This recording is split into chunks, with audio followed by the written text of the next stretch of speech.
Friends, our story begins inside a car. Our heroine, Harriet, is traveling with her boyfriend, Max. But something is strange here. Harriet keeps insisting again and again that Max take the next right turn. Max makes fun of her, saying that now that she can see the future, she should tell him in advance. But Harriet's tone is serious. She says she has seen what's about to happen, and she's just trying to save Max. The atmosphere keeps getting tense. Harriet almost begs him to stop the car. They both say they love each other, but Max can't understand what exactly she wants to save him from. And from this very moment, it becomes clear that something very bad is about to happen. Friends, and then the very thing they feared happens. The scene cuts, and we find that now Harriet is alone in her life. Max is no more. From here, we learn that she has lost Max in a car accident, and her whole life has changed. She walks wearing headphones, and a familiar voice, Dolores, calls her Headphones. After this, the scene shifts to a grief support group, where people are talking about their lost ones. The group's facilitator beautifully explains that after losing someone, continuing to love them often feels like a mental illness. The only difference being that this isn't covered by health insurance. From this one line, we understand how deeply this story is going to talk about grief and loss. After the session, the facilitator talks to Harriet alone, where several important things come to light. It's been almost 2 years since Max's death. Harriet is taking medication, and she is deliberately running away from everything that could trigger her, especially music. The facilitator explains to her that she is actually choosing to live hidden inside her grief. Friends, and now comes the most unique thing about this movie. One day on the street, a particular song plays loudly from someone's car, and Harriet suddenly faints and collapses. Barely managing to steady herself, she says she's fine. After this, Harriet meets her closest friend, Morris, who is a DJ and crazy about music. And this is where the real secret of this story is revealed. And then what she tells him is the big twist of this whole movie. Friends, the truth is that when a particular song plays, Harriet actually travels into her past, to the very moment when she and Max heard that song for the first time. She tells him how she had reached a memory from Halloween 2018, but had to unplug midway and come back. And then she says the deepest thing in her heart. Tomorrow it will be 2 full years since Max's death, and she is searching for a particular song. She believes that if she finds the right song, then perhaps she can go into the past and change that moment of the accident and save Max. But here a painful truth also comes to light. When Harriet goes into the past, she only knows her own actions, but she cannot stop Max from doing anything. Morris lovingly tells her that now it's time to start living in the present again. Friends, from here, the story takes us into the past, to that moment where Harriet and Max first met. A music gig is going on, and Morris is DJing there. Then Max appears for the first time, a confident, slightly unusual guy. He comes up to Harriet and starts talking without hesitation. And then that magical conversation happens, which is the root of this whole story. Max asks how their story will end, and Harriet's answer comes in just one word: tragically. Friends, this word seems like a joke at the time, but we know how true it will prove to be. Max turns back, asks for her name, and asks her to come along with him. And this is how their love story begins. Friends, now the scene comes back to the present.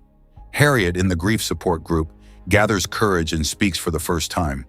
She tells everyone that today it's been 2 full years since her boyfriend Max's death. She says that she sees Max all the time, and that getting pulled into the past is very easy for her. Then she says something that everyone finds confusing, that she knows what she needs to do to fix this, and she just wants to focus on that. From this, it's clear that the plan to save Max is still running in her mind. And just then, the third important character of this story makes an entry. There's a new guy in the group who introduces himself. This is our David, a sweet, slightly awkward, but genuine guy. While coming out, Harriet falls and David helps her, and the two talk for the first time. David feels that maybe the two of them have met somewhere before, but Harriet says she doesn't remember that. Friends, this small thing is going to become a big part of this story later on, so keep it in mind. After this, David and Harriet meet at a record store. Harriet likes a special limited edition record, the very one she was searching for herself, but David picks it up first, and the store has only one copy of it. Then David makes a sweet excuse that let's keep joint custody of this record. Using this excuse, he asks Harriet for her number. The chemistry between the two starts becoming clearly visible here. Friends, from here, the story goes into the past again, into a sweet moment with Max. Harriet wants to tell Max something important, but Max keeps deflecting the matter in his joking manner, and in the end, Harriet says she'll tell him next time. Friends, this next time thing keeps coming back again and again in this story, like some unfinished matter left behind. Then in the present, David and Harriet meet at a coffee shop. David notices that Harriet is wearing headphones and music is playing in them. Harriet says she has to wear them. It's a medical thing, which is hard to talk about. In this atmosphere, the two share heavy things about their lives. Harriet tells him that she had an accident with her boyfriend, and since then she hasn't been able to hold herself together. David tells his story. His mother fell ill and passed away, and just a few months later, his father passed away in his sleep. Friends, from here, we get a glimpse of David's pain, which, separate from Harriet's pain, is just as deep. But just then, the same thing happens once again. Some song triggers Harriet, and in panic, she suddenly gets up and runs away from in front of David. After this, Harriet talks to Morris. Morris tells her straight that she is ruining everything by running away, and now it's time to move on. Sell Max's things. But Harriet feels that by liking someone else, she is cheating on Max. Morris explains to her that you cannot cheat on a dead person. But Harriet is stubborn on her stance. She believes that when she gets the right record and stops Max from buying the chair, then all of this won't be true anymore. Friends, now a new character appears, Edie, David's sister. She is arguing about the store, that the store is running into losses and it should be sold. But the other person flatly refuses, because the store is connected to the memories of their parents. From this conversation, we learn that this store belonged to the two of their parents, and now responsibilities like probate court and college debt are on their heads. Then David apologizes to Harriet for the coffee shop incident and asks for another chance. Harriet agrees. The two dance together in a club and start getting to know each other. Harriet says a beautiful thing, that she is haunted by music. David tells her that he too once wanted to make a career in music, but he had to put his life on hold and handle, along with his sister, the mess left behind by his parents. David says that Harriet completely understands him. After this, David gives Harriet a surprise. He brings an old vintage car, and the two set off on a ride. But just then, David plays music, and then the very thing they feared happens. Harriet suddenly panics badly. David gets scared, and this is where the biggest emotional moment of this movie comes. Friends, Harriet finally decides to tell David her whole truth. She tells him that 2 years ago, she and Max had a car accident in which she got a traumatic head injury and was in a coma for a whole week. And then that big twist comes out openly. Ever since that accident, certain songs really pull her into the past, exactly to that moment when she and Max heard that song for the first time. As long as that song plays, she is really living in her past. David can't believe all this, but Harriet explains that in the car she turned off the radio. That's why the episode ended. Actually, she turned off the song that was playing in the past. And this is the secret of the headphones. Any song can trigger her at any time. So the headphones keep her from going into the past until she herself wants to. Then Harriet shows David everything she has kept hidden in her apartment. A long list of songs connected to different memories and a photo of Max. But for David, all this is hard to digest. Harriet pleads that she really likes him. David admits it too, but says that maybe Harriet needs time to sort some things out. And with this heavy heart, he leaves. Friends, then, the scene takes us back into the past with Max. Harriet asks whether the two of them will have a good ending, whether they'll stay together. Max deflects this and says, just live one day at a time. Slowly, everything will happen. Then in the present, Harriet asks Morris a deep question, whether she and Max would really have stayed together. Morris honestly says he doesn't know, because the two of them never even got the chance to understand whether they were right for each other or not. Morris says a very important thing, that this whole fantasy is actually Harriet punishing herself because of her guilt. Harriet feels that if she hadn't done what she did that day, the accident wouldn't have happened at all. But Morris explains to her that she didn't do anything wrong.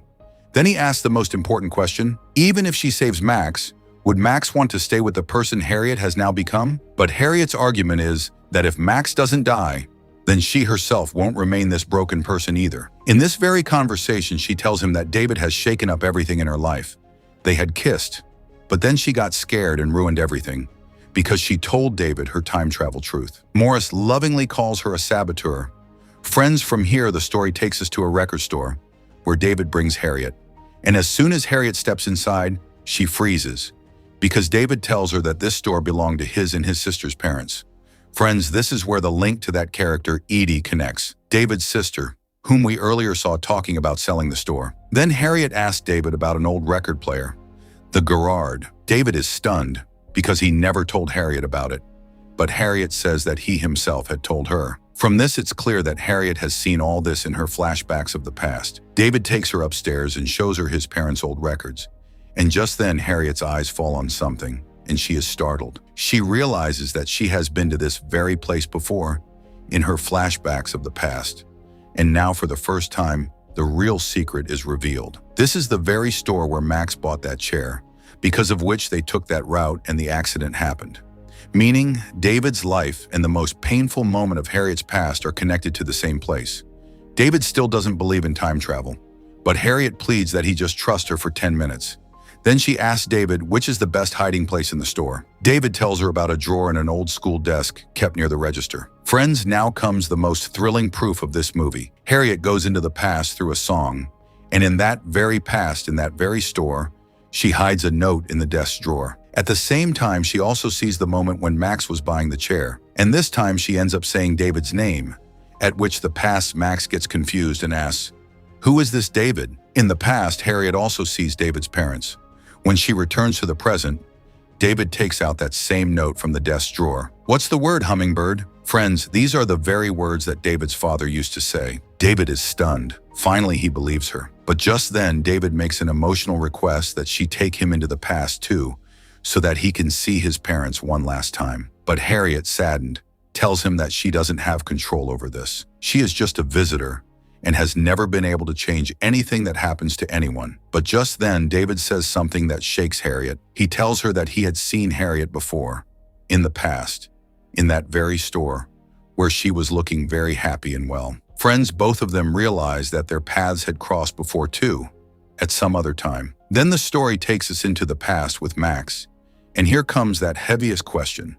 Harriet asks Max if something bad happens to him and Harriet could stop it, but the price of it was that the two of them would never even meet, then would he want that? Max's answer is the pivot of this whole story. He says he would want Harriet to live, even if it meant the two of them never met, because he loves her endlessly. Friends, this is the very answer that will later decide Harriet's biggest decision. When Harriet returns to the present, she's in the hospital. She had collapsed, and David brings her to the hospital. And just then, Harriet realizes that this cycle will keep going on like this. She softly says that she knows what she has to do now, but if she does that, then she'll lose David too. Meanwhile, David, after talking to his sister Edie, makes a big decision, that holding on to these things doesn't bring their parents back to life. And finally, he agrees to sell the store. Friends, now comes the most emotional moment. Harriet and David are face to face, and both of them know that maybe now something is about to change. They have a deep conversation that if they can't even remember, then will they become strangers again? But they answer it themselves, that they have lived this moment, and this moment is real, whether they remember it or not. David reminds Harriet that the two of them have already met twice before, and hopes that some part of Harriet will remember him. Then he says something deep, that the most frightening and the most beautiful part of being human is exactly this, our power to move on. The two promise each other, "I'll look for you." And now comes the climax. Friends, this is the most powerful moment of the story. Harriet goes into that same past one last time, into that very first meeting moment where Max had asked how their story would end, and she had said, tragically. But this time, everything is different. This time, when Max starts to leave saying thanks for the hit, Harriet doesn't stop him. Morris asks what just happened, and Harriet's answer is the heart of this whole movie. She says she is letting go of the love of her life. Friends, this time when Max turns back and asks her name and asks her to come along with him, Harriet doesn't go. She says, "I love you" to Max and lets him go, saying, "Have fun." Meaning Harriet finally did what she had always been afraid of doing. She didn't change that moment of hers, but rather set it free, and herself too. And then the scene cuts to a new morning. Friends, now we see a changed Harriet. She is walking her dog Tango, and now there are no headphones in her ears. She is going to meet someone at a studio, meaning she has restarted her music career again. She is happy, normal, living her life. And then she goes to a concert with her friends. And right there, her eyes fall on someone. Friends, this is the very same David. Exactly the way fate brings them together for the first time. The two don't know each other, don't remember, but their paths have crossed once again. Friends, and this is where this beautiful story ends.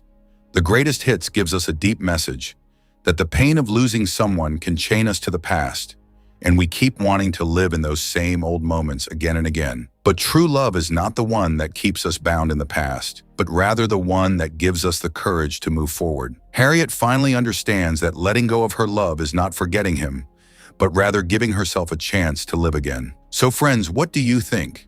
If you too had the power to return to some past moment of yours, would you try to change it? Or like Harriet, would you let it go and move forward? Do share your opinion in the comments.